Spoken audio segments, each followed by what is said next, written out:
Good morning, everyone, and welcome to AMSA's webinar titled Connecting Refugee Private Sponsor Groups with Settlement Service Providers. My name is Sabrina Ziegler, and I am AMSA's Settlement Coordinator, and I will be guiding us through today's webinar on this beautiful sunny day here in Vancouver. So before we get started, I would just like to thank Immigration, Refugees and Citizenship Canada, IRCC, for funding today's event.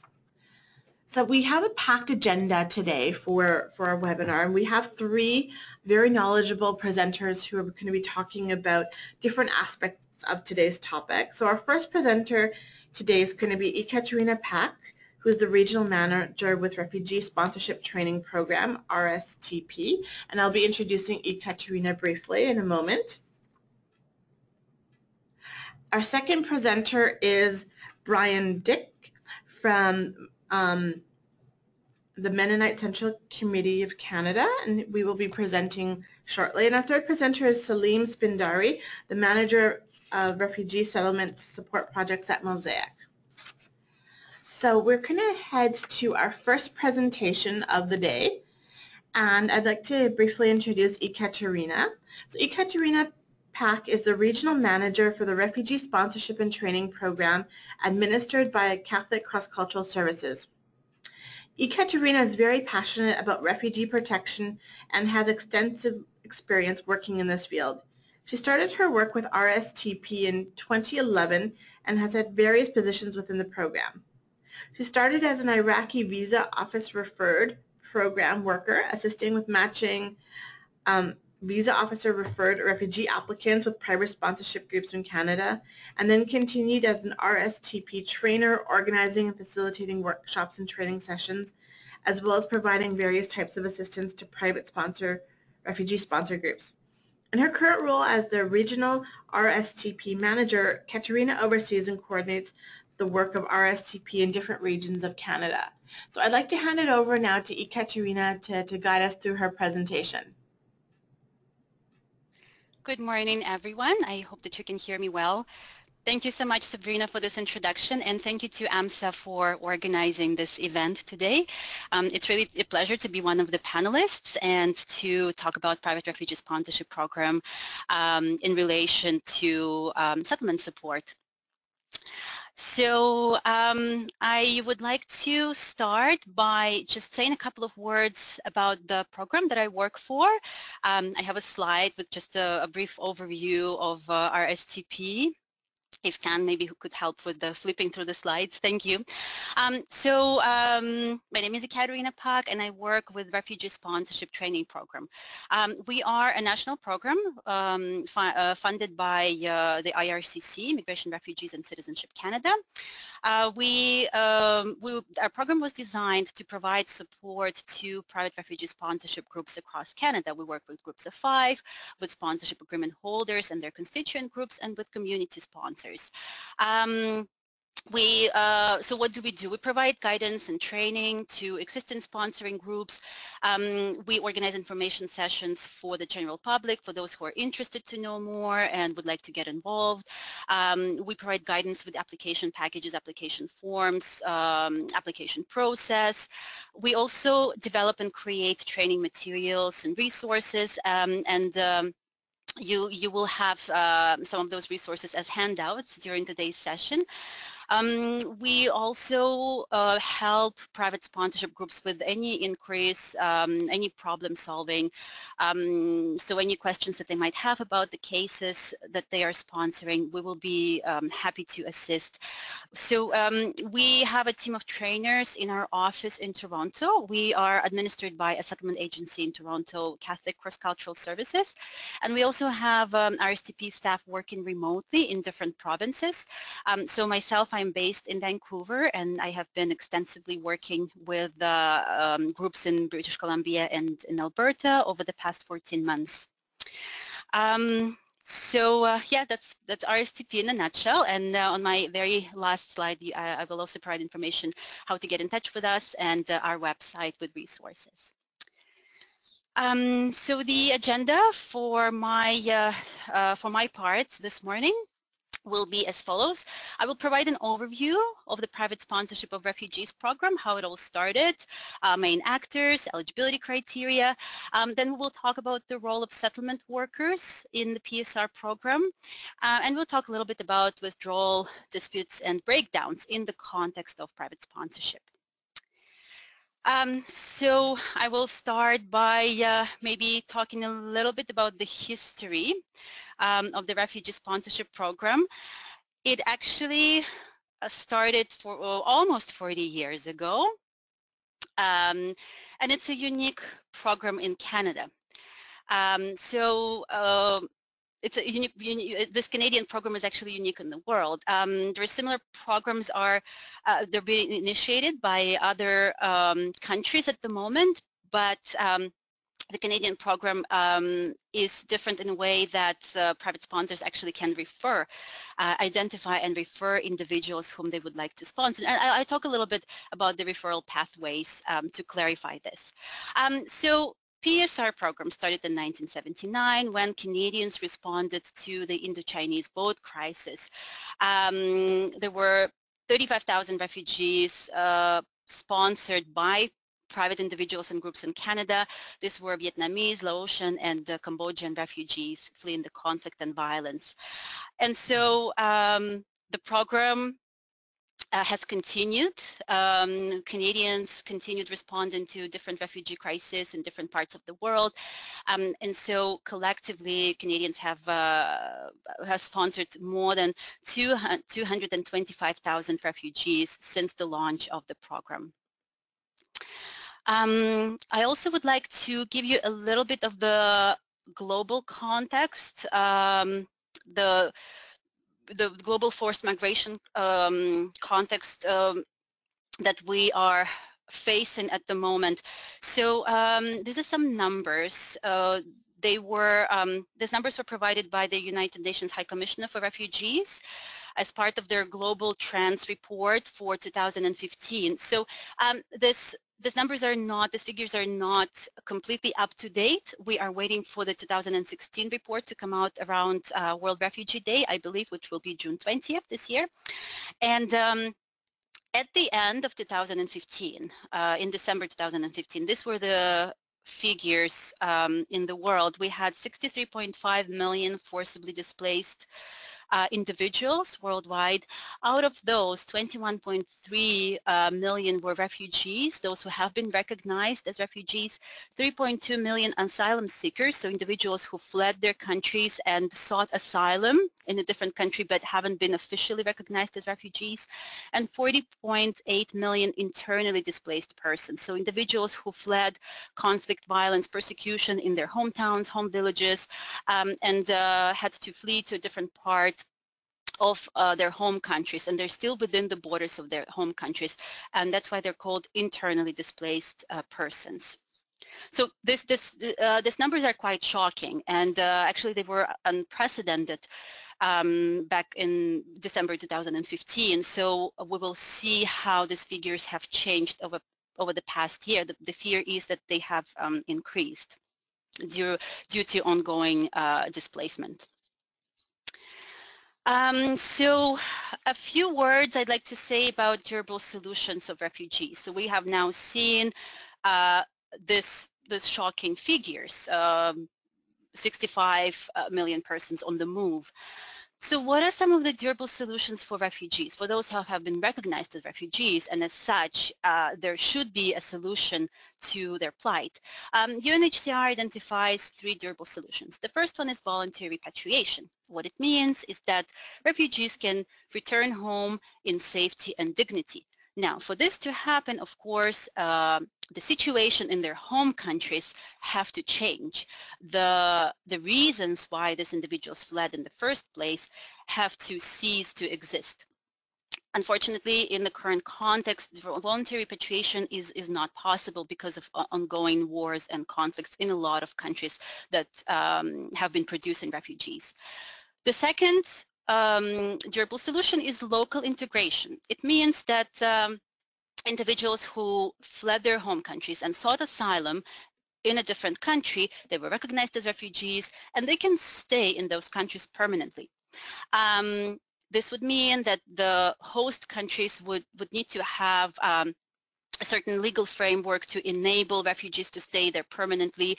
Refugees would need to get either permanent resident status or some kind of status that would allow them to work, to study, and to live, to enjoy the same rights as other permanent residents and citizens in those countries. And the third durable solution is resettlement. Resettlement means relocation to a third safe country, permanent relocation to the third safe country. Now, there is a number of resettlement countries that accept refugees referred by the UNHCR on an annual basis, and Canada is one of those countries. I'll ask Khan to click. There should be a Canadian flag that will appear. That's what. Yes, there we go. Thank you so much. So Canadian context, Canada is one of the resettlement countries and accepts refugees referred by the UNHCR on an annual basis. And those refugees arrive to Canada as government-assisted refugees, GAR program. I'm sure that most of the participants who are joining us today have heard about the GAR program.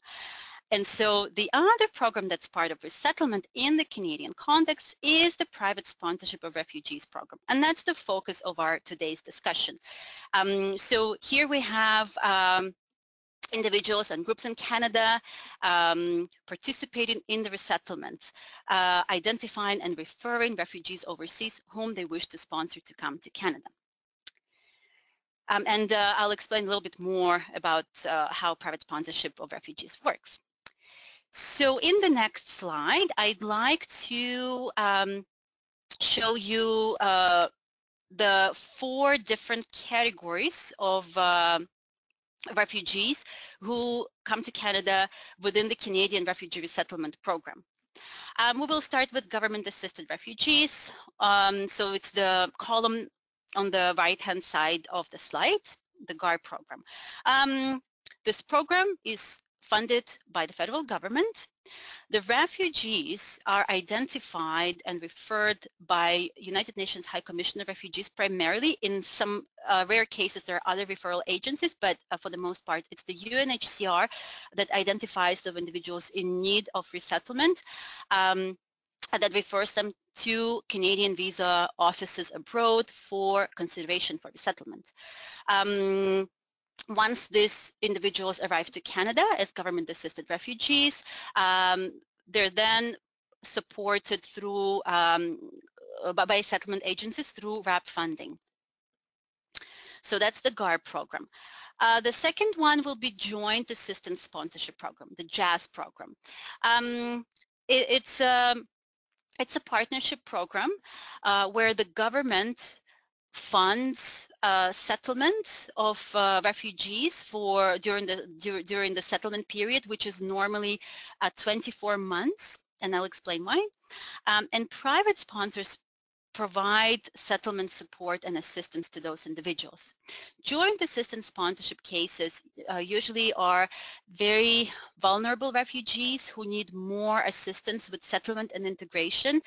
And the reasons could be different. So it could be survivors of trauma and torture, or this could be individuals who have severe medical needs, individuals with physical or mental disabilities, those who might not be able to become self-sufficient after 12 months of support, which is the usual period of support either by the government or by private sponsors. So for just cases, the minimum is 24 months and sometimes can be extended up to 36 months. So these individuals also are referred by the UNHCR as part of the GAR referrals, and then when the visa officers overseas, when they screen those cases, they interview the applicants, if they identify some of the applicants to be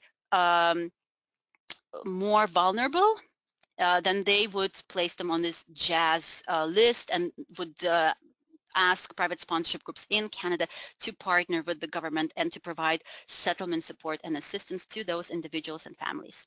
So that's the Joint Assistance Sponsorship Program. The third program is Blended Visa Office Referred, BVOR program. Again, it's also a form of partnership between the government and private sponsors. It's a relatively new program. It started in early 2013. And um, so the arrangement is as follows. Private sponsors provide settlement support and assistance for 12 months, and the financial support is shared by private sponsors and the government. Private sponsors are responsible for providing financial support for startup costs and 6 months of ongoing expenses, and the government will cover the other 6 months of ongoing expenses. These individuals are similarly to JAS and GAR refugees, are those who have been identified by the UNHCR as individuals in need of resettlement, referred to Canadian visa officers abroad, and then when Canadian visa officers are screening and interviewing those individuals, again, uh, um, if they decide that some of those individuals need more assistance with the settlement because of the lack of connection with Canada, and so it's been decided that determined that they will benefit more from support by sponsorship groups, then they place them on this BVOR list and ask private sponsors in Canada to partner with the government to support those individuals. So these are BVOR refugees, and the sponsorship period in this case is 12 months. And the last category is privately sponsored refugees. So this program is funded by the groups and individuals who are private sponsors and who are getting involved as private sponsors. Similarly, settlement support and assistance is provided by private sponsors for the period of sponsorship, which is 12 months. And the referral is also done by private sponsors. So that's the uniqueness of the program. Individuals and groups in Canada can actually identify refugees overseas whom they would like, who do not have any other durable solution, so they cannot go back home, or they cannot benefit from local integration. And so groups and individuals in Canada can apply to sponsor them to come to Canada. There was another, I use animation on my slides. I apologize. Khan, if you could click. Yes, there we go. So sponsors can apply for specific refugees that are known to them. So these are the 4 categories, and during the question and answer period, please feel free to ask if you have any questions about any of these special categories of resettled refugees. So on the next slide, I'd like to show you some numbers. This is the IRCC Immigration Levels Plan for 2017. So what do we have? These are the numbers of individuals that Canada will welcome in 2017. And we have immigrants that will come under economic class, under family class, and what we are interested in is refugees and protected persons. And so I have more animation here. So if you could click, there we go. So refugees and protected persons, in the bottom part you will see the breakdown of that category. We have government-assisted refugees, GARs. We expect to welcome 7,500 individuals under that category in 2017. 16,000 privately sponsored refugees, and 1,500 individuals who will resettle to Canada under BVOR program. So these are the numbers, and these are the arrivals. So these are the individuals whose cases are currently in the pipeline to be processed, to be finalized, and so they will arrive to Canada and become permanent residents upon arrival in 2017. So now in the next slide, we have the definition of private sponsorship of refugees. So what is that program all about? This is the program that allows individuals and groups in Canada to apply to sponsor refugee applicants who do not have other durable solutions to be resettled to Canada. These applicants may be known or not known to sponsors prior to the application. By submitting a sponsorship application, sponsoring groups commit to providing financial support for 12 months or until the refugee becomes self-sufficient, whichever comes first. And sponsors also commit to providing settlement support and assistance for the period of 12 months. That's which is the duration of the program, of the sponsorship. So as I mentioned, for blended visa office referred cases, there is a partnership between government and private sponsors, whereby sponsors provide 6 months of financial support plus startup costs, and the government provides the other 6 months of financial support. So that's the PSR program. Now, who can get involved? Who can sponsor refugees? I mentioned individuals, organizations, and there are 3 types of sponsors who can participate in the program. The first one is a sponsorship agreement holder, or the acronym is a SA. Sponsorship agreement holders are incorporated organizations in Canada who have signed an agreement with the government of Canada, with the Minister of Immigration, to sponsor refugees to come to Canada. So there is an application process. Organizations that fit the requirements, they can submit an application and supporting documents and apply to become sponsorship agreement holders, which will allow them to sponsor refugees on a continuous basis. There are over 100 sponsorship agreement holders in Canada currently who are sponsoring, who have this agreement with the government and who are sponsoring refugees. Sponsorship agreement holders can partner with constituent groups, or CGs. They can authorize the CGs to sponsor under their agreement. And sponsorship agreement holders and constituent groups can also partner with co-sponsors, which could be individuals or other authorized groups.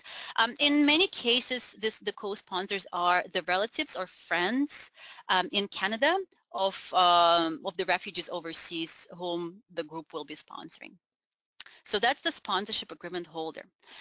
The second category is a group of 5. It's a less formal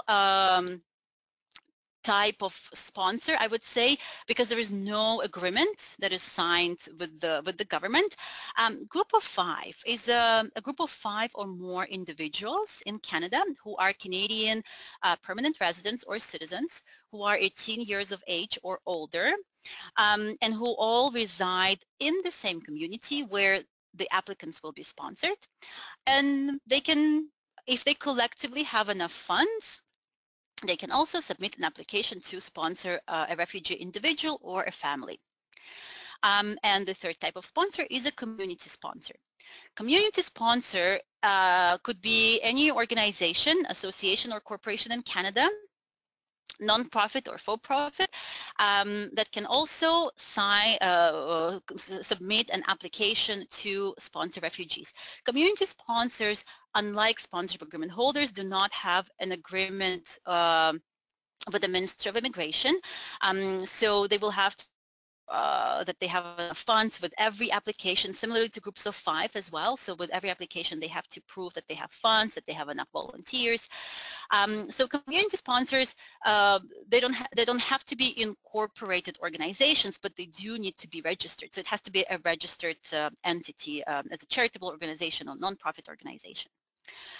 So that's the third type of sponsor. Now, who can be sponsored under the PSR program?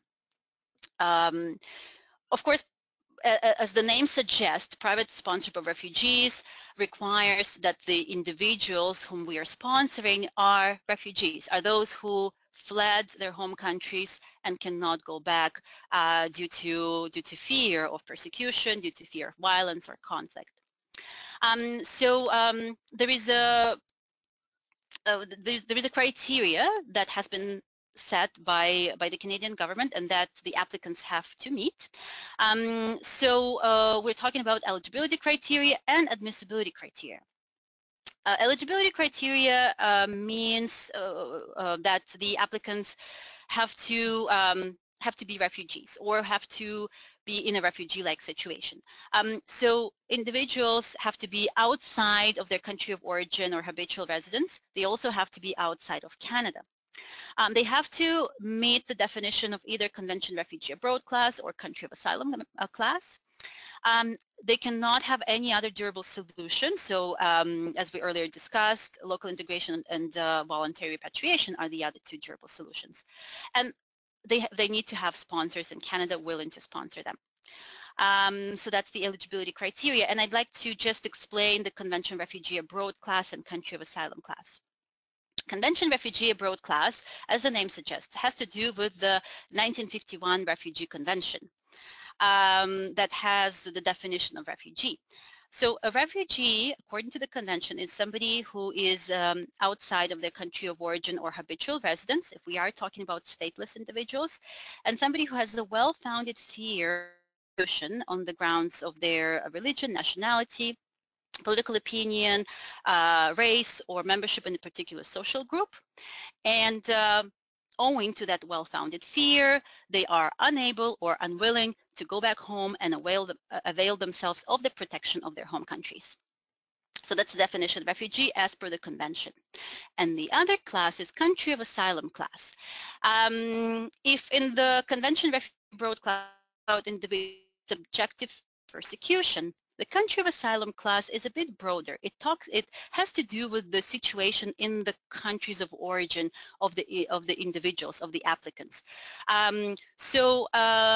This category includes individuals who might not have experienced persecution because of their race or religion or nationality, but those who have been personally affected by armed conflicts, mass violations of human rights, civil wars, who have fled countries where there is a generalized violence.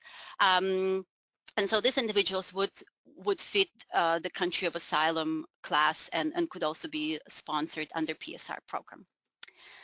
The admissibility criteria includes medical examination, security and criminality checks.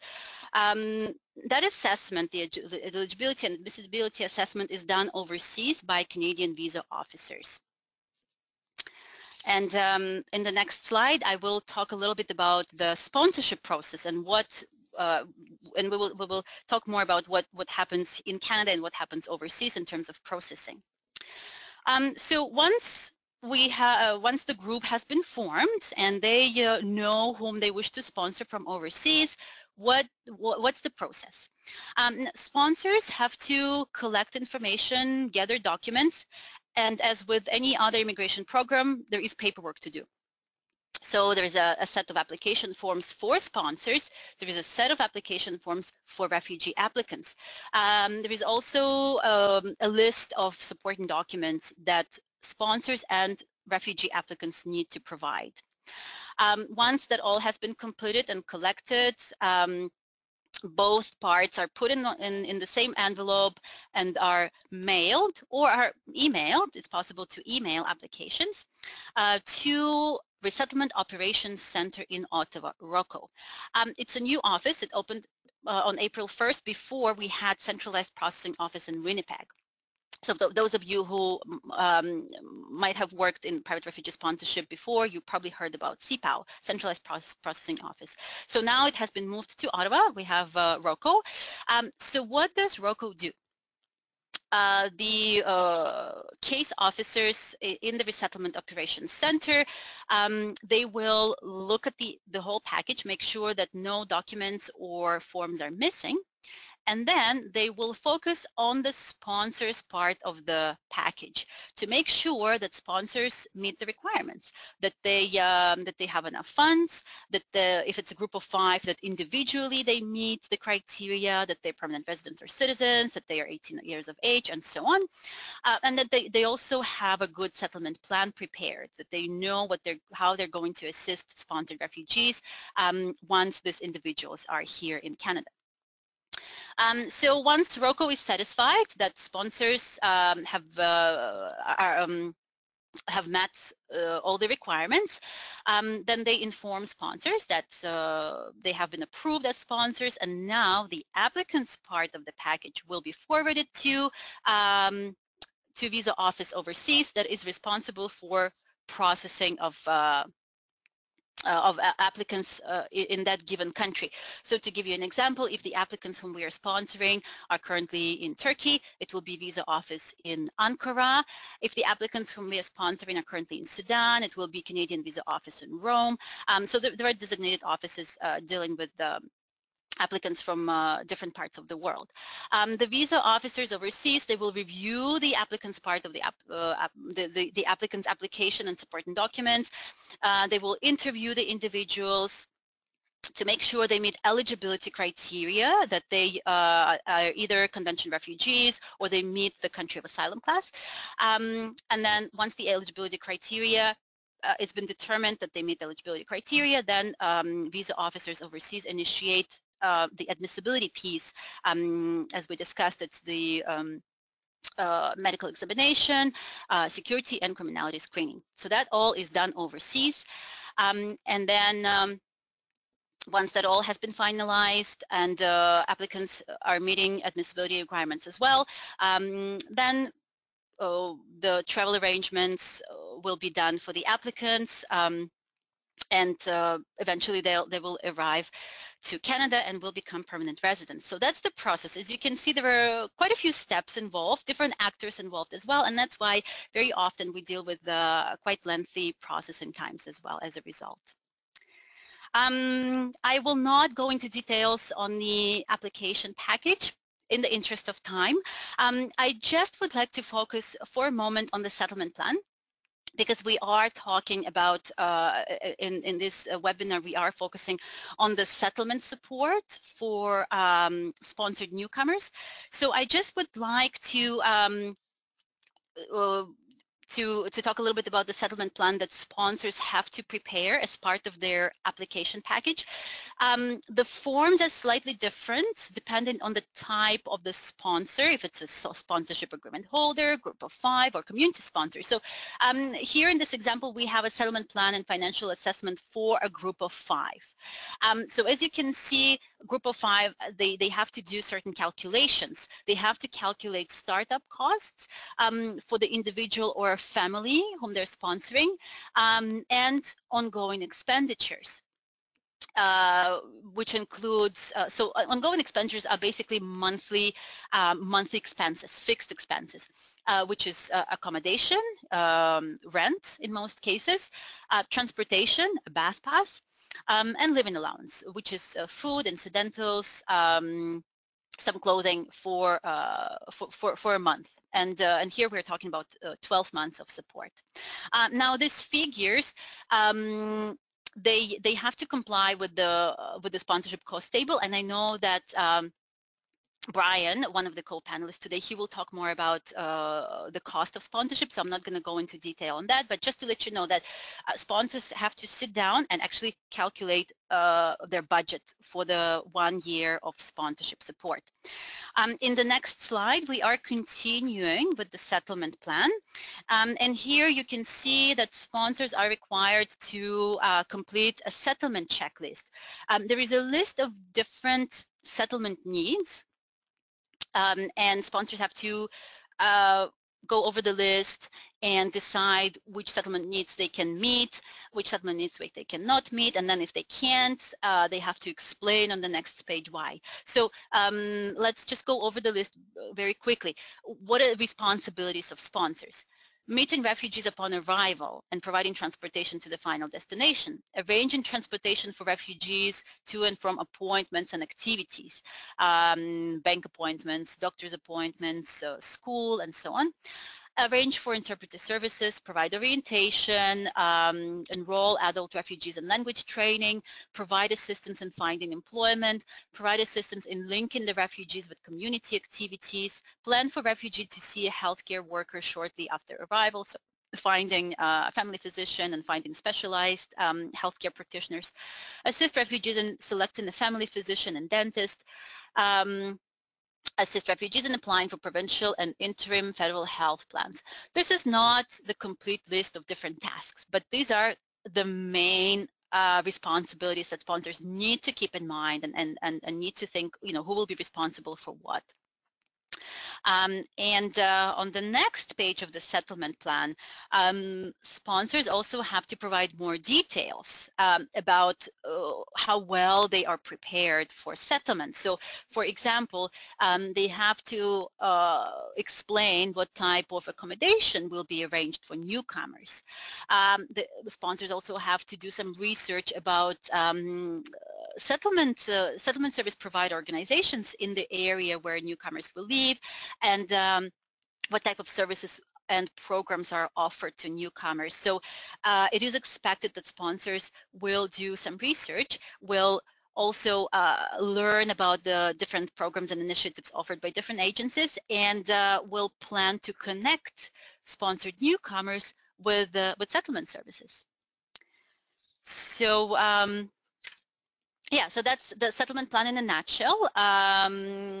It explains a little bit that sponsors need to be prepared, and they need to think about different responsibilities that they'll have to fulfill after sponsored newcomers arrive to Canada. And so these are the sponsors' responsibilities, but what is the role of sponsors in the settlement? And normally if we would be in the in the workshop, I would ask for volunteers to talk about, what do you think the role of sponsors is in settlement and how it's different from responsibilities, because we just talked about different responsibilities.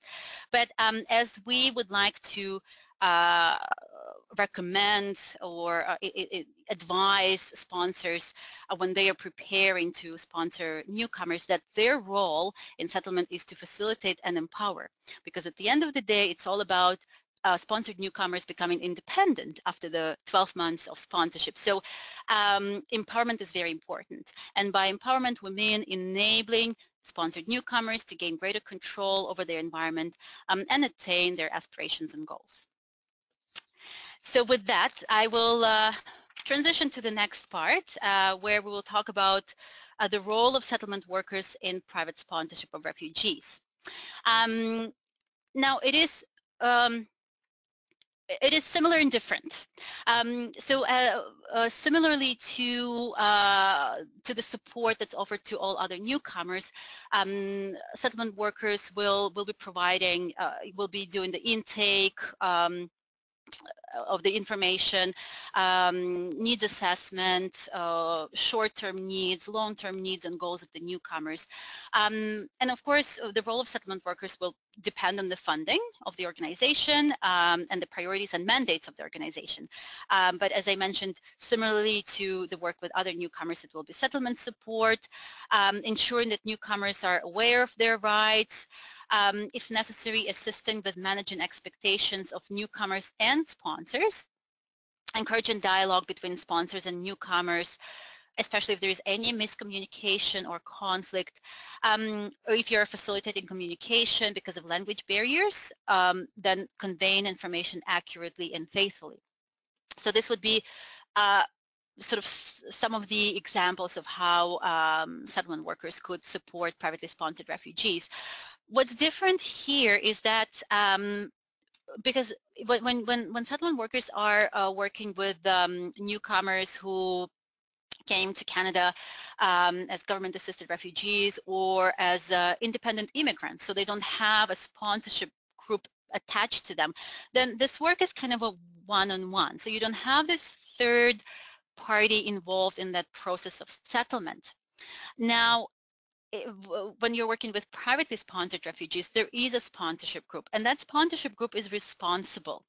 As you have seen, they sign a number of different application forms. It's a commitment. It's a commitment to provide financial support, and it's a commitment to provide support with settlement and integration.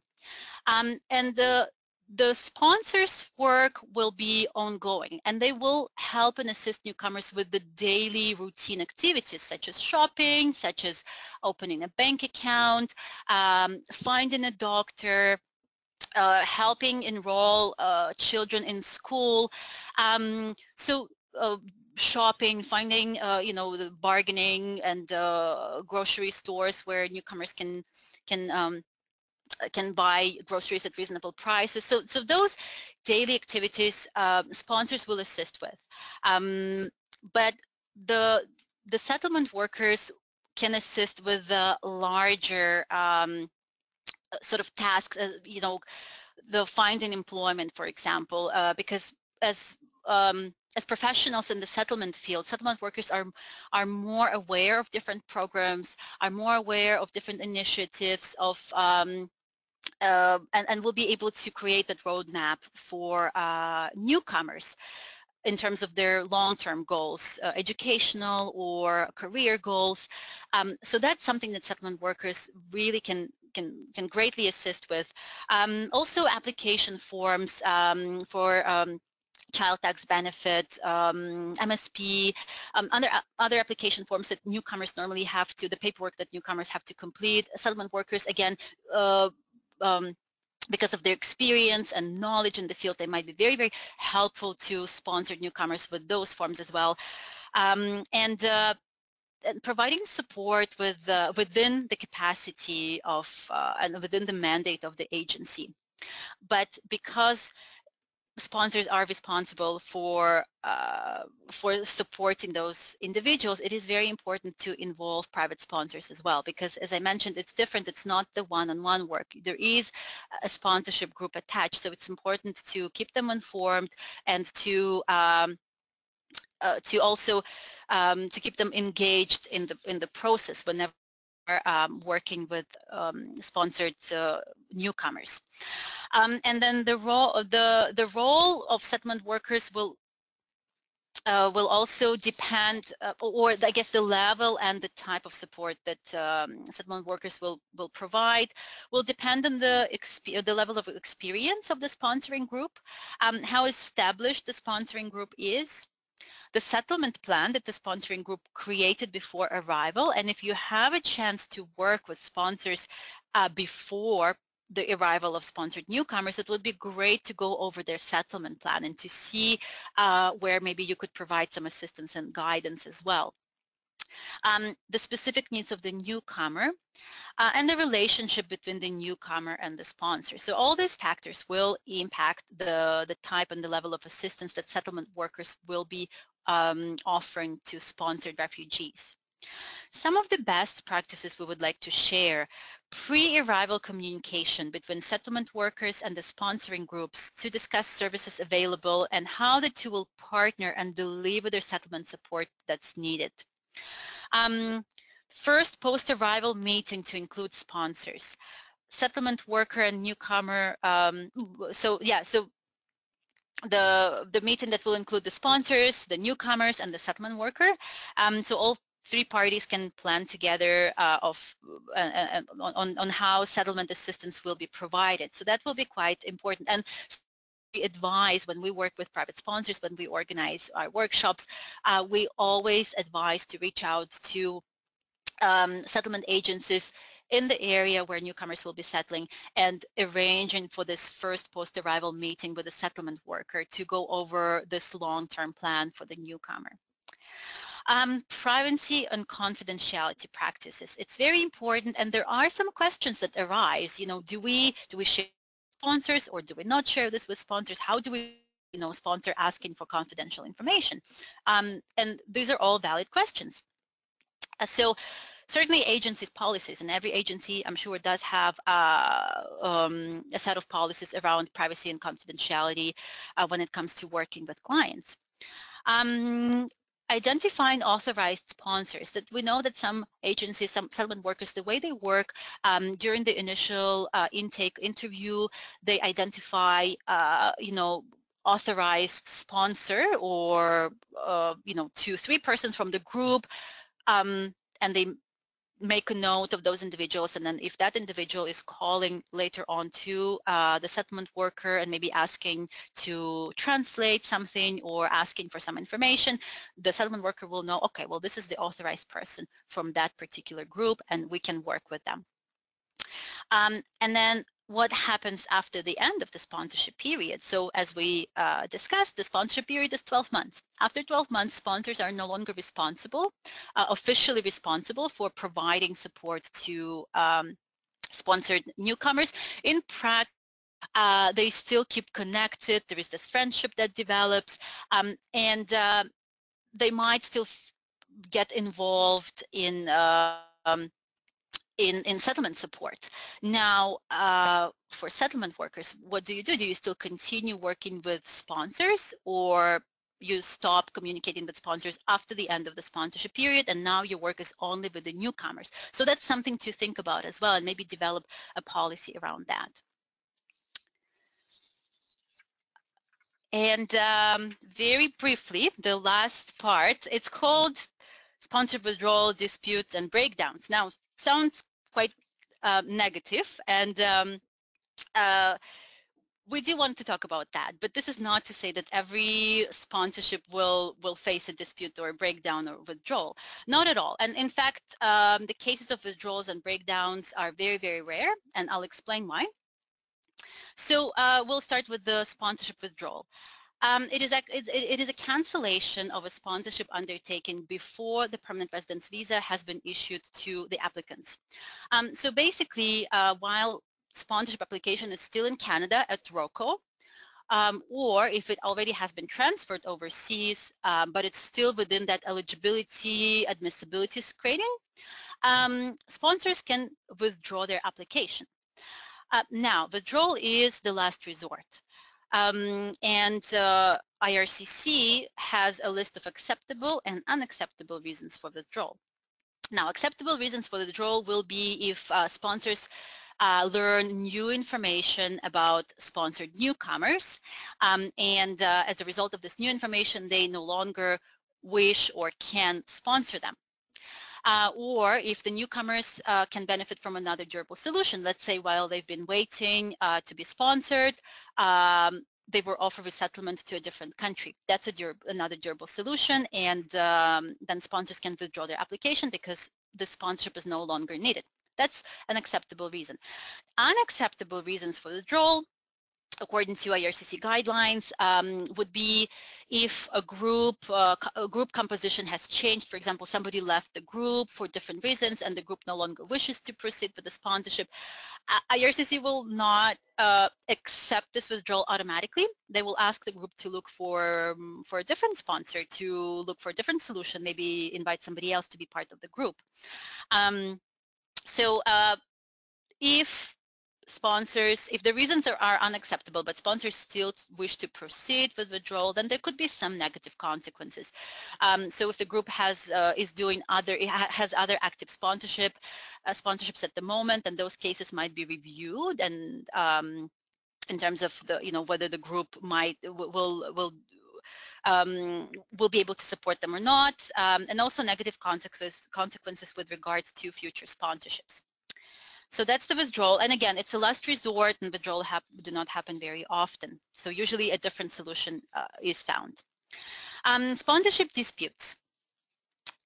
Sponsorship disputes, they are possible because sponsorship dispute it has to do with the disagreement, and it could range from disagreements over the terms of sponsorship to differences of opinions on various issues.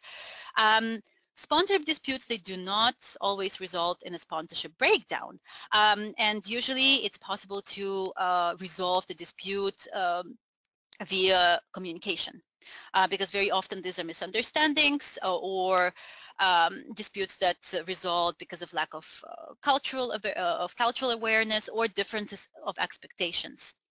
But again, resolvable through communication. Sponsorship breakdowns. Sponsorship breakdown is actually an official declaration by the IRCC, by the Immigration, Refugees and Citizenship Canada, that an irreparable failure to meet the sponsorship arrangement has occurred. And so it's a whole process. It's not very, again, it's a last resort. The breakdown is a last resort, and there is an investigation by IRCC. There is a mediation to make sure that all other solutions are explored, and then only if the sponsors are not able to fulfill their sponsorship obligations because the applicant decided to leave the area, for example, or in other circumstances, sponsorship breakdown can be declared, and the responsibility may rest with the refugees, with the sponsor, or with the IRCC. It will have to be decided by the IRCC through the process of investigation and mediation. So just a couple of suggestions. If you are, as a settlement worker, if you are working with a client who is privately sponsored and who comes to you and reports that they're not receiving support, of course, these are valid concerns to take into consideration, and this is what we would recommend. Figure out what type of support is not provided. Is it financial? Is it settlement? Or are there particular aspects of settlement support that are not being provided to the newcomer? Figure out whether they are privately sponsored or blended visa office referred refugees, and we saw the difference. You know, one is full sponsorship by sponsors, the other one is a partnership between the government and sponsors. Figure out whether they were sponsored by a SA, group of 5, or community sponsor. Find out if there is a co-sponsor. Ask how long ago they arrived. Are they still within that sponsorship period? Encourage the newcomers to ask their sponsors for support. If their sponsors have any questions about the support they must provide, they can either get in touch with the settlement workers or they can contact us. Refugee Sponsorship Training Program will be happy to work with them. If newcomers are unable to ask their sponsors for support for different reasons, then with their permission, you could raise the issue with the sponsoring group. You could have a meeting with them and talk about the issues that were raised by the newcomers. Now, if sponsors are refusing to cooperate, if newcomers are not, if you have, you know, it's been determined that they're not getting support that they should get from their sponsors, then newcomers should be informed that they can contact the IRCC office, and then IRCC officers will get involved and will investigate. Okay, and the last slide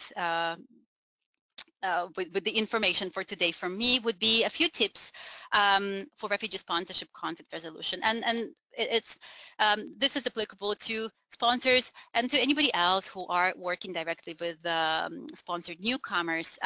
Practicing active listening, validating feelings and values, hearing both sides of the story, communication, very, very, very important. We always stress communication. Remembering that often intentions are good, even though actions might be hurtful. And remember that this is about the best interest of the newcomers, and remember that mediation may also be a possibility. With that, I will be finishing my part. These are the resources that have been uploaded as handouts: the Settlement Counselor's Guide to the PSR program, where we talk more at length about that relationship, the rights of private refugees and sponsorship disputes and breakdowns. And this is our information, rstp.ca, www.rstp.ca is our website. My apologies, I did not include it here. And then there is my email and my phone number here in Vancouver, and our office in Toronto as well. Thank you very much, and I realize I went a little bit over time. My apologies. So thank you so much, Ekaterina. Thanks for sharing all of that information. It was quite a lot that you did share with us, and I will be also sharing the handouts that we have uploaded with everyone via email following the webinar. So thank you.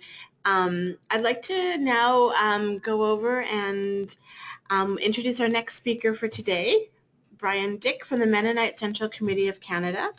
And Brian has been the Migration and Resettlement Coordinator at MCC Canada since February of 2015. Before that, he was a Refugee Assistance Program Coordinator at the MCC Manitoba office. His primary work at MCC has been helping churches think about refugee sponsorship and the broader issues around forced displacement. Since May of 2012, he has also been the chair of the Canadian National Refugee Sponsorship Agreement Holder Association, a national organization that meets with the Canadian government to help form Canadian policy on refugee resettlement. So I'd like to hand it over to you, Brian. Thanks for joining us today. Well, thanks very much for this invitation to be a part of this. As the as the person outside of British Columbia, it's good to be here and talk to you. It is sunny and warm here in Winnipeg, so it's not always cold and wintry here. Thank you again for Katrina for your presentations. Extremely comprehensive. When we started talking about this, we agreed that we would maybe be covering a lot of common ground, but so I'll try not to repeat as much or very much of what she was just talking about. But I'll put in another plug for RSTP. There's a lot of helpful information, and go to their website if you have not before, rstp.ca, and check out that. And I'll tell you my little clue or my little hint for RSTP. On the right-hand side of their website under resources, there's a lot of pages about information sheets, and those are very helpful to print out and give to clients as they have questions about various things. Some of the things we've talked about today and will continue. Wanted to highlight in particular something that she talked about, breakdowns and problems like that. They have an information sheet on breakdowns, and it's in multiple languages. So if you're working with a client who is experiencing some troubles, you might want to work with them through that to think about the process, and not as a tool to, I would say, hammer the saw, but to try and work at finding a helpful outcome in the situation. So that's, and I'll be talking more about that later. Just wanted to get to the next slide and talk to you a little bit about what I wanted to talk about today. And basically three areas. First of all, the sponsor and newcomer relationship, which is something that you may not be familiar with in your work. And then also the sponsor and SBO relationship, service providing organization.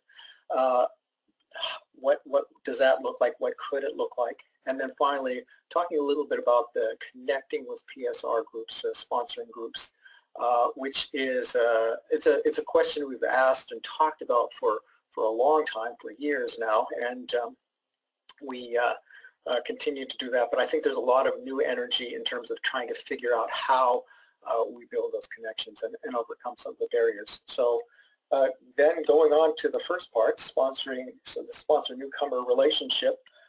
When I go to, and you can look at the next slide, when I go to a group and talk about this, and I think the difference between my role and Katrina's role is she's the professional trainer and I'm the practitioner. So I bring some of the practical experience in terms of how I and others I've worked with have carried out this task. So that's what I'll be bringing to this.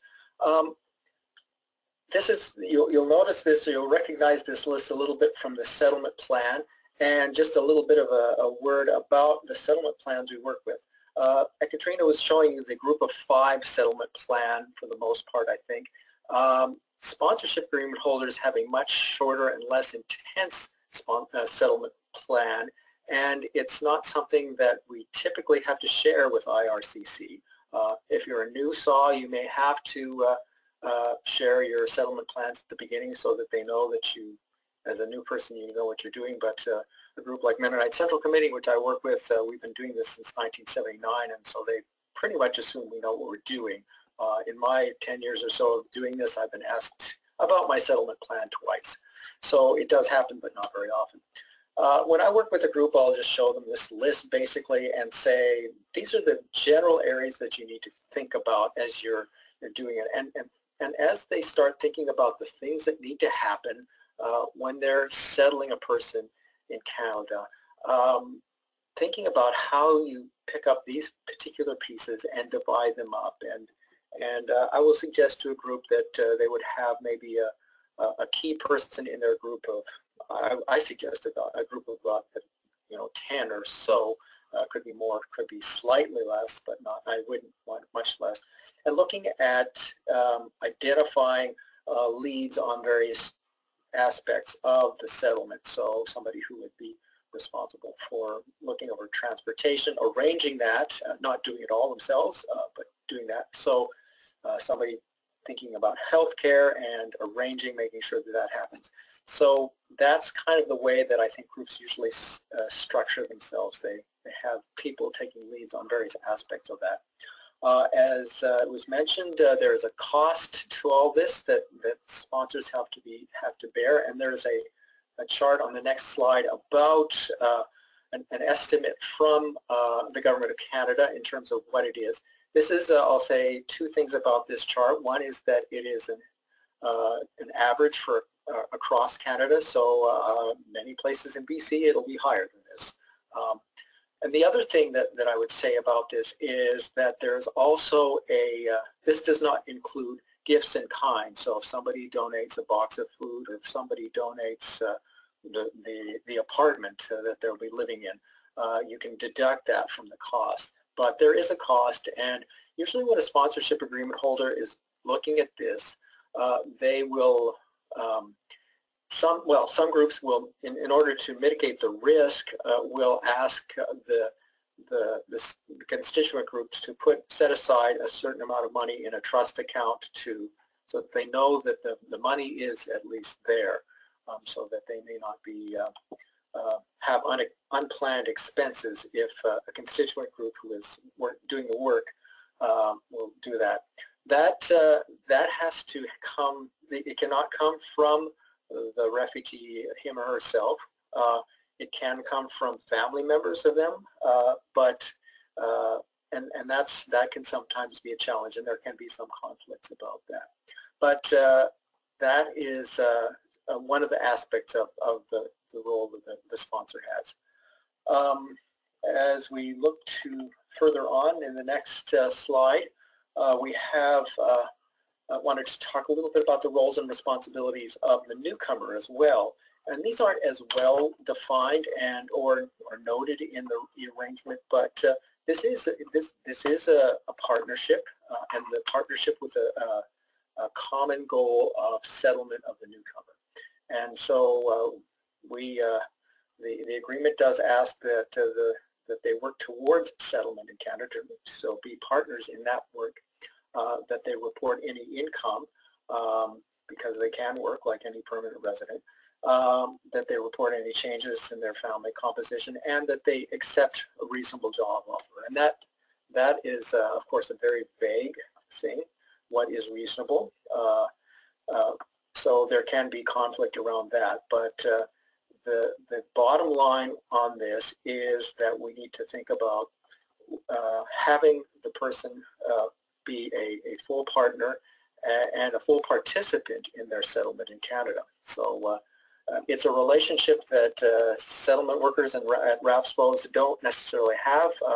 They don't necessarily think about that, but we in SAWS do that. And there can be a financial pressure of the constituent group, because they can be thinking in their back of their mind, well, if they get a job sooner than we had planned, then we may not have to put out as much money, and we can do that, put that towards another sponsorship, or we can put it elsewhere.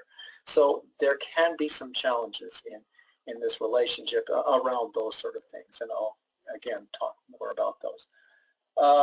In terms of settlement considerations, on the next slide, there's a number of things as I talk to groups to think about as they are working on the settlement. And I've categorized them in 3 or 4 areas. And of course, the biggest thing to consider, and one of the major sources of conflict has to do around money. It's almost always, if there's conflict in a settlement, money is at least a part of it, if not the main cause. So different expectations about what it should be, what the newcomer maybe expects, and what the sponsors expect. Of course, housing is a huge issue everywhere in Canada. I'm sure it's a huge issue just about every place in British Columbia. Finding affordable housing is just a real challenge, and that's certainly, you know, if you have enough money, it isn't a challenge, but with this, it isn't. It's often an issue.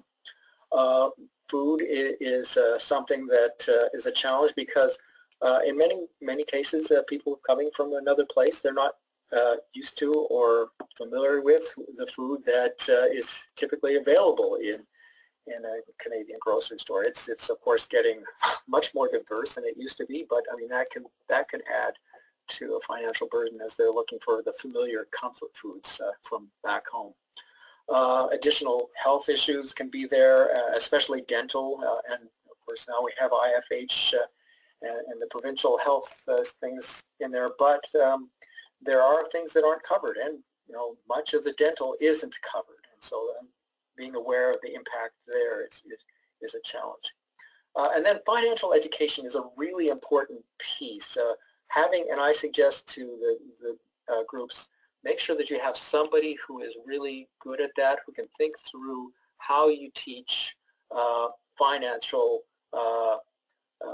skills in Canada, because these people may know quite a bit about finances in their home country, but not so much here. So being aware of those aspects. The next slide talks a little bit about another aspect where there may be conflict issues that a SAW works with. And I'll say that as settlement workers, I'm sure you deal with a lot of these things on your own, but as I go through these lists, I urge you to think about how it might be different for a sponsorship group, a constituent group who is working with this as volunteers and has a number of different responsibilities. It gives a different perspective on these familiar issues that you would be dealing with any immigrant to Canada who's a client of yours. And this is a different thing, I think, that you have, because a lot of private sponsorship has to do with a family link, so that there is somebody in Canada already who is trying to get that person there. And so you already have a family in the community where they're settling, which has a lot of benefits, as I'm sure you're experienced already. But there can be some challenges in terms of making sure that there's a balance between connecting with their diaspora, their ethnic community that's there, and at the same time branching out to become more independent and not so dependent perhaps on the community that's there. I mean, that's a really important part of the settlement, to be connected with the diaspora community and their families. But that can be a challenge in terms of if there is a family conflict or a conflict with the community. So making sure that that's there. This a settlement can be a drain on the extended family who's already in Canada, who are working very hard to support themselves, and maybe also sending money overseas to other family members. To bring another person into their community can be a challenge. Financially, but also in a number of other ways. So being aware of that conflict and potential problem. And then internal family dynamics, which I think you've seen, between spouses or parent and child, the generational thing as they navigate a new culture, it can be a real challenge. And then finally on this, the cross-cultural communication. While you may have people who are part of that community or culture where the newcomer is from, you may also have people in the settlement group who are from another culture, and being able to figure out how to communicate across culturally is a challenge. Not everyone has that skill or has not developed those skills. But there's an additional aspect in terms of refugees, in terms of in many situations they have been a place where they don't know who to trust and how to work with people in authority, and so that could be a challenge to build that relationship in that context. So just being aware of that. Next, have health issues, and I don't think there's anything there again new that you would be not aware of. Unusual medical problems from where they come from, coming out of a situation where there's been poor nutrition. I mentioned before, not used to the food in Canada. Stress and mental health, especially for people coming out of a forced migration situation, they will almost certainly be dealing with. My experience is it's not unusual 8, 10, 12 months into the settlement, right about the time when our responsibility is officially over, where you will have people all of a sudden just sort of, you know, coming to some sort of situation which brings out something, and they have a mental issue. So being aware of that, of course, and as a sponsor, not knowing exactly how to deal with that, because sponsors are volunteers, and they may have skills and training in this area, but it's quite likely that they won't. And so making sure they know when to refer on things like that. And then, of course, dental problems, which I mentioned before. The next thing is in terms of education and empowerment, and this comes down, and this is, I think, a key issue, and the key question is, in the parentheses there, at what point does one stop language school? And I tell groups that is going to be an individual decision. You can base it on benchmark, or you can on other things, but making that decision on where you make that shift is a real challenge. And again, the added pressure is there may be pressure to get into the job market earlier than the newcomer is ready, or there are other considerations.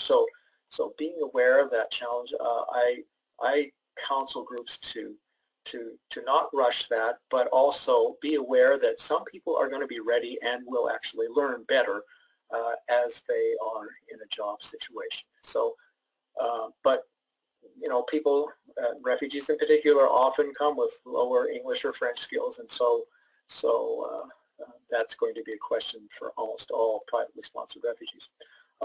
They often also come out of limited education, and their skills may not transfer to Canadian context. So those are other things that groups have to think about as they go through this process. In terms of managing expectations, that's a key piece. And I'll say RSTP has some material on their website on this, and I looked at it actually a little bit before preparing for this. It's excellent, so I encourage you to go to that as well.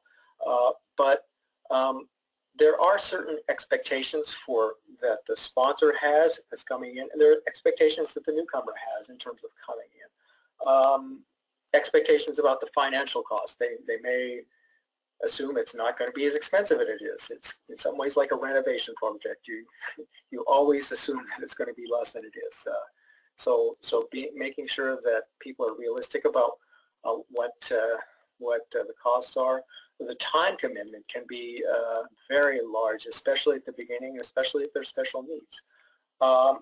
There may be expectations about the community and about the competence of the newcomers that they come here with, and indeed their own competence. They may think that they are more competent than they are in certain skills, and this is a key thing. I think there's, you know, in the last year or so, when there's been so many positive news stories about relationships, we've been very fortunate. The news media has, for the most part, almost exclusively focused on just beautiful relationships between sponsors and refugee and newcomers, and that's great, but it can sometimes build up unrealistic expectations.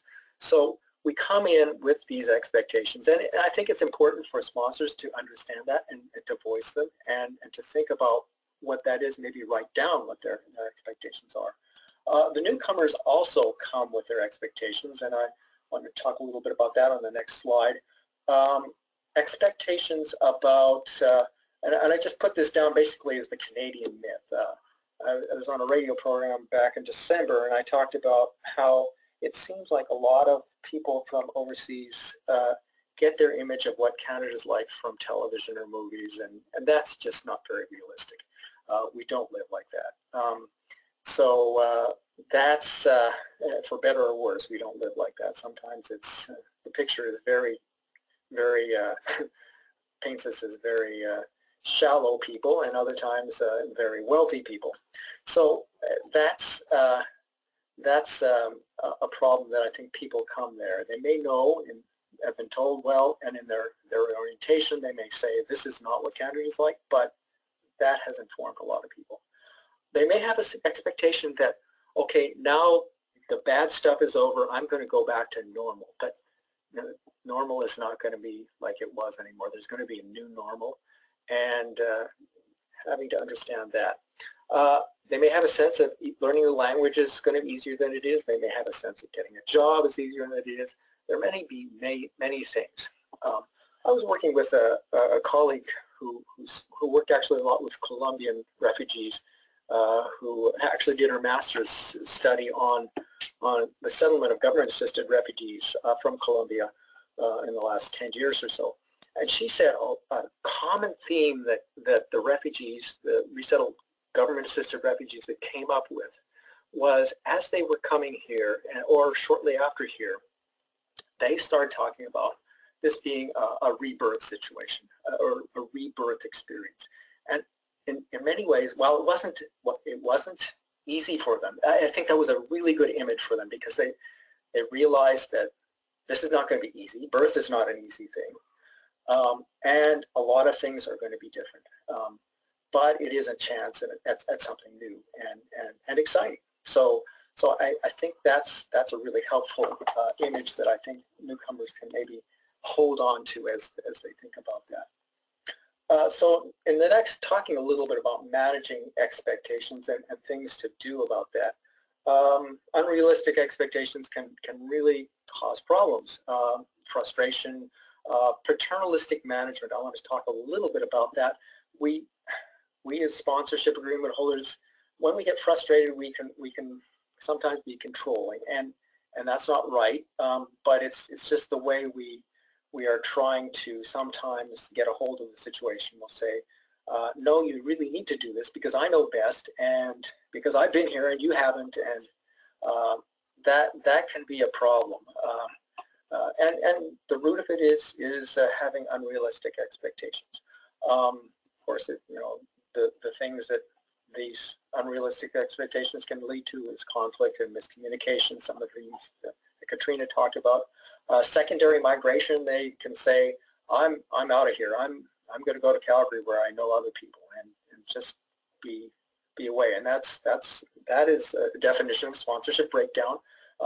Just a word about sponsorship breakdown that Katrina didn't talk about was that would be defined as sponsorship breakdown, but IRCC would, in that situation, look at the situation and try and determine fault. If they decide that that secondary migration, which is sponsorship breakdown, is not the fault of the sponsors, then it would be a no-fault breakdown. And so but that can happen. It's not what we want. So how do we avoid this? How do we work with managing expectations? And I have a few ideas about that in the next slide.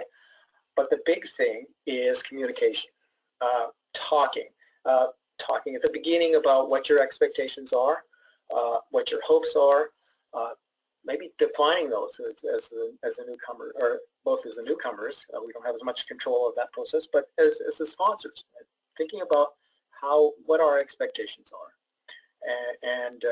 And then say, okay, so what happens if we don't those expectations don't get met? The last one I mentioned is transition to integration, and that's basically we've talked about as 13, getting to the next place. So that's some of the tools that we talk about. But as I said, RCB has some great resources on that. Finally, talking a little bit about the sponsor, or this is the second to last, sponsor-SBO relationships. So this is a relationship that I think I want to talk a little bit about with you. The next slide, our IRCC has been working on a material to help SPOs and also SAWs and other sponsors to think about what this is. And so there should be some material from IRCC soon. Katrina and I have both seen it. And had some comments on it. These are some of the things that they outlined that SPOs can do for PSRs and blended visa officer preferred. So you may be familiar with those sort of things. In the next slide, talking about some of the things that that would be helpful, I think, from my perspective as a SAW, things that I would suggest would be helpful from your perspective. So, Katrina mentioned this as well. Meet pre-arrival if possible to talk about things, and that in fact is part of the settlement agreement. They're supposed to, we as sponsors are supposed to connect with local settlement services, and so that's one thing. Recognizing the different roles that we have and the responsibilities that SAWs have and SPOs have. We're the ones who signed the paper. We have signed an agreement with the government to do this settlement, and so we have that responsibility. But we have also your partnership, if we can, to work on this, because you have a contract with the government to provide services to new people who are permanent residents. And so defining what those roles are, who does what best is and having that discussion as much as possible, it would be really helpful, I think, for sponsors. In terms of and being respectful in that conversation, understanding each other's different roles and different responsibilities, different gifts. I think SPOs with professional training and a lot of experience bring a lot to this, but SAWs also bring the social capital that can really help extend or make a settlement much better if they can access that, or if they can make that work. Communicating about the information that you can do, and then finally, I think, and this is the most important thing that we often forget, is we're focusing on what is best for the newcomer. I mean, that's our task, that's our job to resettle them, and so making sure that we keep that in mind as our end goal and a common goal. In terms of, there are some ethical considerations want to talk a little bit about on this. Client confidentiality is something that is important, of course. You as sponsorship SPOs are really, I think, well in tune with that. You understand that. It's part of your training, I'd say. So being aware of that.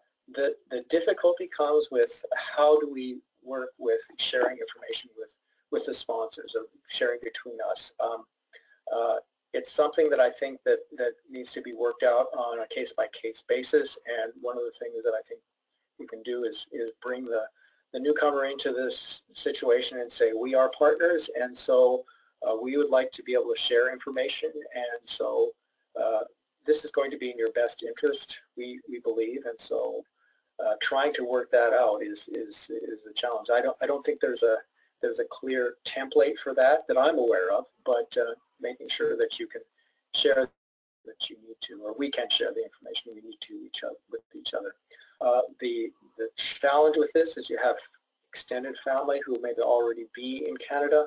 The newcomer may want to keep some things from that extended family. I've seen that sometimes, and it's a real tricky thing to keep information from a person's family who this newcomer may owe their very life to, and so that can be a challenge. And then something that's come up in the last year is media contact, and making sure that we are very careful about that, and not as much as it is good to share the good stories, we need to make sure that we're respectful to that and providing boundaries. So making sure that we are aware of that and all that. So ultimately making sure we have a good working relationship with each other. So that's, I think, some of the things. Just wanted to end a little bit on connecting with sponsors. And I just have one, I don't have much on this, it's just one slide, but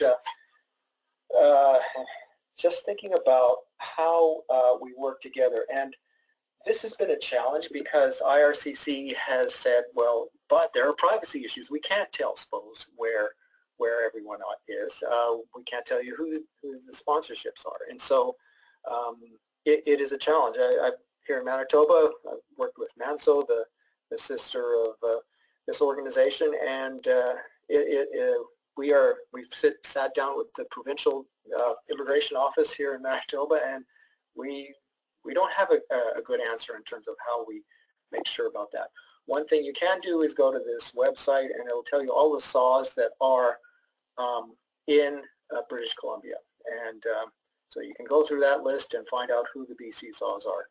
That won't get you everything though, because there are national saws like Mennonite Central Committee. Now I'd say we do have an office in Abbotsford, and contacting them, that person will be able to put you in contact with people who we're sponsoring there. But a lot of national saws, like say the Presbyterian Church or the United Church of Canada, they're on and know which of those their constituent groups are active in BC. It's hard to know that. So that's a challenge I don't have a good answer to overcome. Then of course there's the group of 5 and community sponsorship groups, which are not, I don't know where they are. I don't know who does other than IRCC. And so I think the provincial immigration offices and groups like AMSA are trying to get that figured out, but we don't really have a solution. And perhaps that will come together. It's an ongoing discussion we have. But I also want to draw in AMSA a bit on this because I don't know the context, and I just want to invite someone from AMSA to just say a little bit about this topic. Thank you so much, Brian.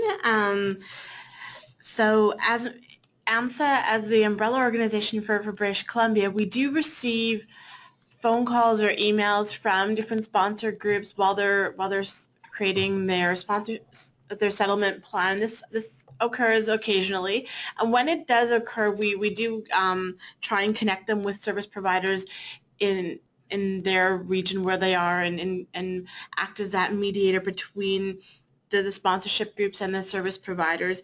And so we also just want to encourage service providers to call AMSA and to really connect with us, and also to let us know what their concerns are if they're trying to reach a sponsorship group, and we can see what we can do to support that as much as we can. So thank you so much, Brian, for sharing all the different ways of connecting with sponsorship groups. I know that it is challenging, and I just wanted to highlight the website from the Mennonite Central Committee of Canada. Thank you so much. Before we're going to go on to our next presentation. So our final presenter for today is Salim Spindari, who is the manager of refugee settlement support projects with Mosaic. As a member of a minority group and a former refugee, Salim has a passion for social justice and strives to support those in need. Since arrival to Canada in 1997, Salim has been active in advocating for refugees, immigrants, temporary foreign workers, and other marginalized groups.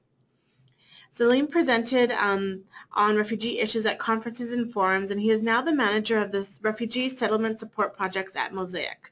So thank you so much, Salim, for joining us today, and we're looking forward just to hearing some tips and some of the ways how you and your organization have been looking to connect with sponsorship groups. Thank you very much, Sabrina. Good morning, everyone. Thank you very much for including me to be part of this presentation. I'm really mindful of the time. I will try to shorten my presentation. So if you can help me to go to slide number 5, please. And what I will try to do today to talk about what we have done at Mosaic to try to connect with sponsors. For those who are familiar with our organization, Mosaic, our vision is in empowering newcomers to fully participate in Canadian society. And if you go to the next slide, the mission statement of our organization, it is clearly identify refugees as one of the target population that we work with. Mosaic has been around for more than 40 years. We celebrated our anniversary last year. If you go to the next slide, we have locations in various parts of Metro Vancouver, And we do work with many of the private groups in outside of our catchment area too. And I will tell you briefly in the next slide what I will try to talk about today, basically how did we connect with private sponsorship groups, what mechanisms did we use to connect with the sponsorship group, and how do we found the sponsorship group, and of course what our organization used to, and what sort of information we gave to the private sponsorship groups and to refugees. In the next slide, I will talk about what my program is doing, just to give you a brief understanding of how the support was given to private sponsors, because and private sponsorship group, it's really important to understand the context there. We have been working, we have a really long history of working with private sponsors, including sponsorship agreement holders, constituent groups, and groups of 5. And each one of those, they have their own needs and they have their own strength at the same time that we could tap into. Our organization have existing settlement, family employment, and language programs. So getting refugees or private sponsors through one of the department or program was one of the way for us to connect with them. And because we had offices in various locations in Metro Vancouver, it made it easier for us to meet with private sponsors at places that are really convenient to them. In the next slide, what we did, Mosaic was really lucky to be part of the Metro Vancouver Refugee Response Team through the emergency fund that the provincial government allocated to support refugees with the Syrian movement. Mosaic was the lead organization, and we managed to bring together groups and organization representing employment, community, settlement, and everybody else who were involved in welcoming or supporting refugees to come to the table to have discussion. And through this network, we managed to reach out to many other groups. In the next slide, what we tried to do, identified from the beginning, was that there were many refugees and there were many community members who had family members in refugee camps. So we spent a lot of time recruiting private sponsors. And the recruitment of private sponsors was for the purpose of connecting them with refugees with connections to BC.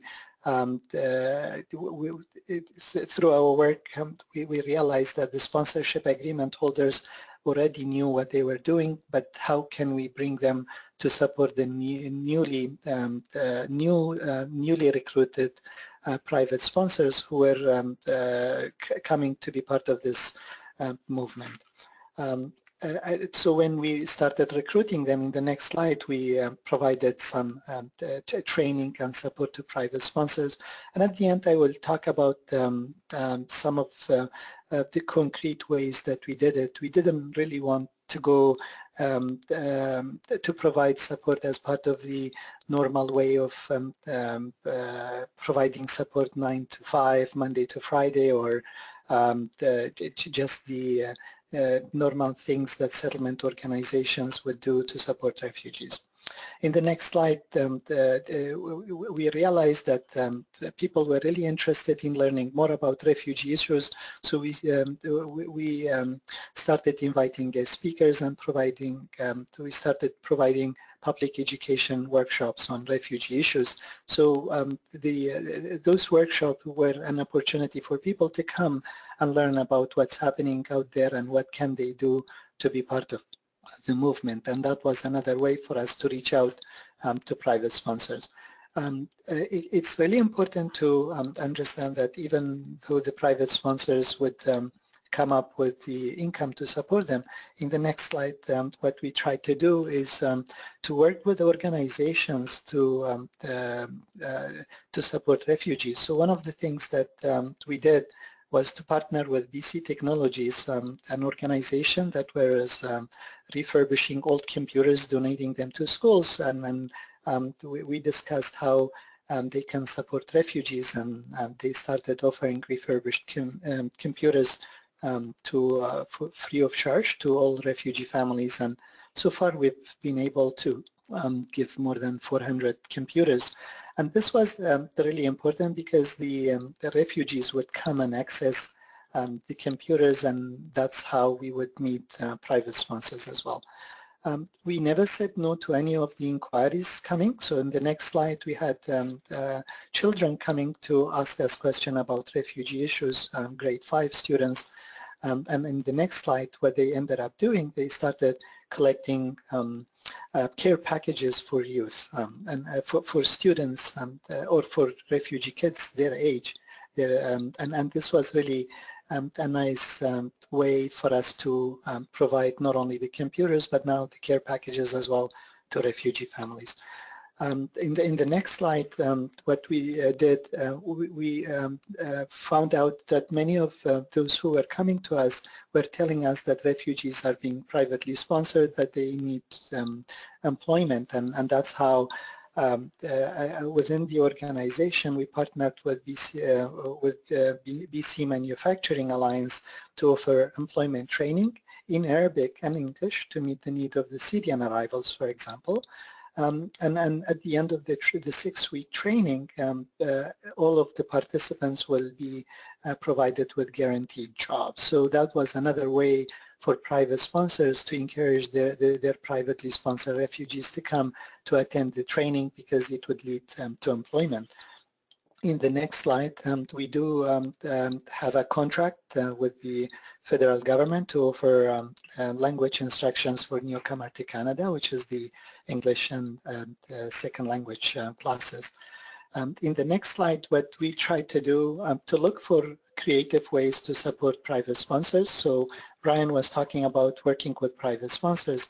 We would meet with them before the arrival of refugees to try to come up with a settlement plan of how we would be able to support the private sponsors in their sponsorship. So we have staff who speak various languages, and staff was able to go with private sponsors to the airport to welcome them and provide language support at the same time. In the next slide, we partnered with other organizations to provide opportunities for children, art activities and more.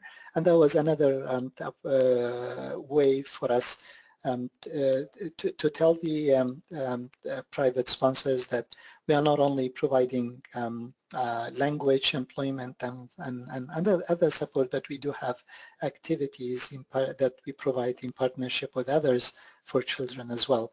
In the next slide, this is one of the activities that we did with Children of Arts Society and in partnership with the Ismaili community here in BC.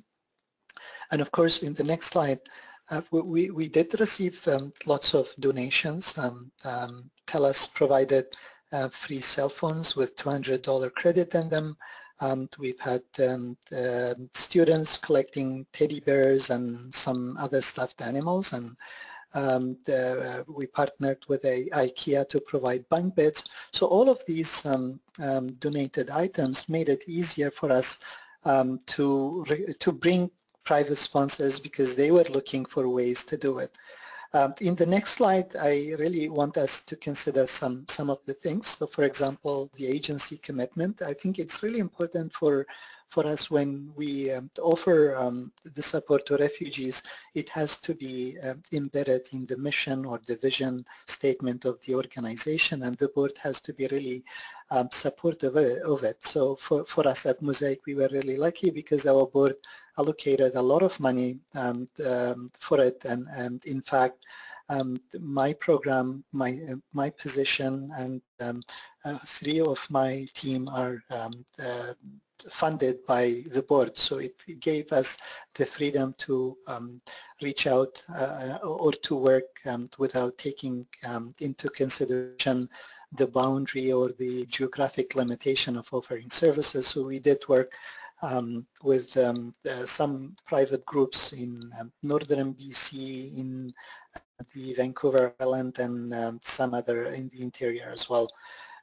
It's really important in the next point to have informed staff and volunteers, because when you are offering services, it's really good to be aware of your limitation and what and how volunteers or staff who are representing you are really well informed of what is available and how refugees can be supported. The third point is the connection to community. The more connected you are to the community there, the more you would know about the groups that exist or the private sponsors, and the more you would be able to work with them.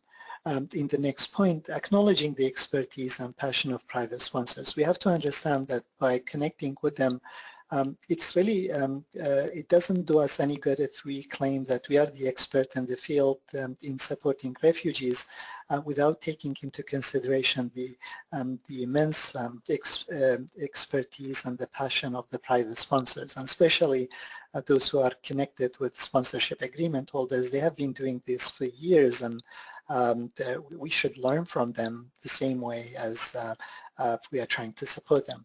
In the next point, it's really important for us to build trust with private sponsors, because the more they trust you, the more they would come to seek support.